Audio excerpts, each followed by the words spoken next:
I used to tell myself when I was, everything was going really well, I would think, oh, but it never lasts. So, in the next day or two, something will happen that'll make me miserable, and I'm prepared for that. I'm going to make myself prepared for that.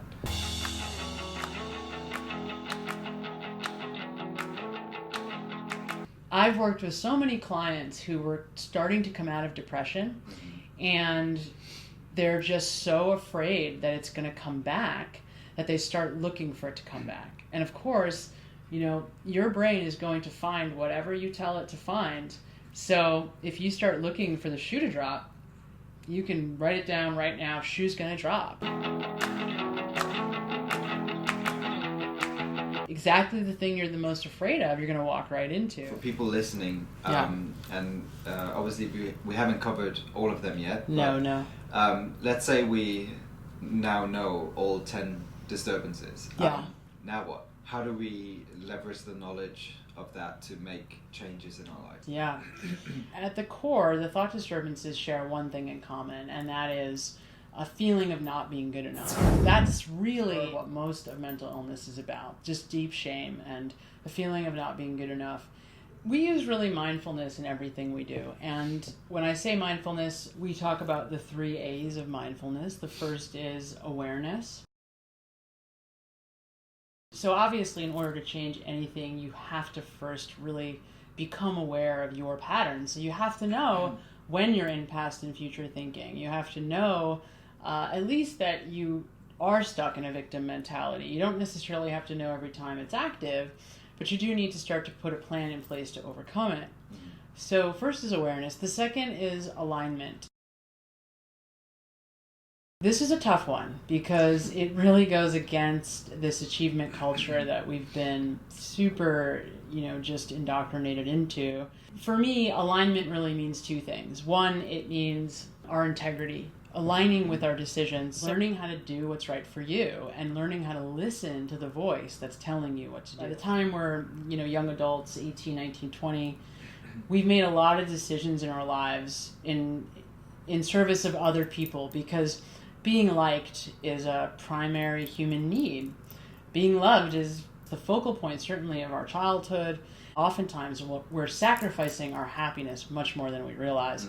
So instead of following my instincts and going in the direction that feels right for me, I learn how to not listen to my instincts and do what other people that I think or I want the approval of, I do what they want me to do. This concept of alignment is very much about restoring integrity because feeling like we are aligned with what we do, what we say, restores our self-esteem and our belief in ourselves. So that's the one way that we use alignment. The other way is aligning mind and body in the here and now. And that's being present.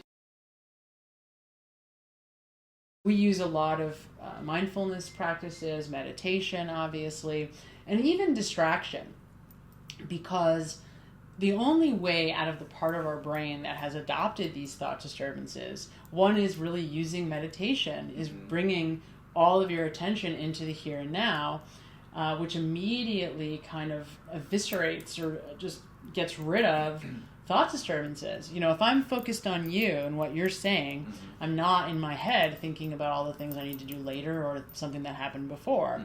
That's very hard for most people. Even when people think they're present, they're really not. So maybe I think I'm present with you and I'm trying to listen to you, but really I'm in my head thinking about what you're thinking about me, right? So I'm like, well, did he notice that I just made a funny sound or whatever it is? So even when people think they're present, they're really not. Obviously we encourage different ways to practice meditation, guided meditation, and we realize that takes time to cultivate. We really believe in mindful movement, using the mind and body in the here and now. That's really the way to healing. That's the path to all healing. That's also the path to happiness. If you watch champion level athletes, it's all about the mental stuff. It's a mental game. It's all about being entirely present in a full state of trust and knowing that I have the ability, the faculties, and the utter presence to effectively achieve what it is that I'm supposed to do right now. If I get to the plate and I start thinking about what I'm going to do later, I've got no shot up against, 100-mile-an-hour fastball. So sports is very much about being in alignment, and we use that to teach people about it as well. And then finally, allowing.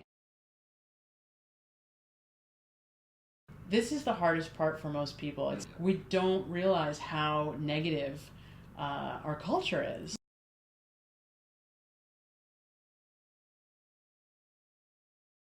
So if you think about all the times in your life you've tried to hide your smile, or maybe you're laughing out loud and you feel silly, so you try to stuff it and think of the worst possible thing you can think of. It's not cool to be happy. And we don't think much of commiserating. We don't think much of walking into our office or even into a pharmacy, turning to a stranger and saying, oh God, can you believe this shitty weather? But you would never, walk into an elevator and start singing and laughing, and because people are going to be like, this person's out of their mind, right? So we're really a negative culture, and allowing really refers to allowing ourselves to be happy and to just be who we are. Very tough to do. It's incredible. Yeah. How difficult it is to actually allow yourself to be something as simple as happy.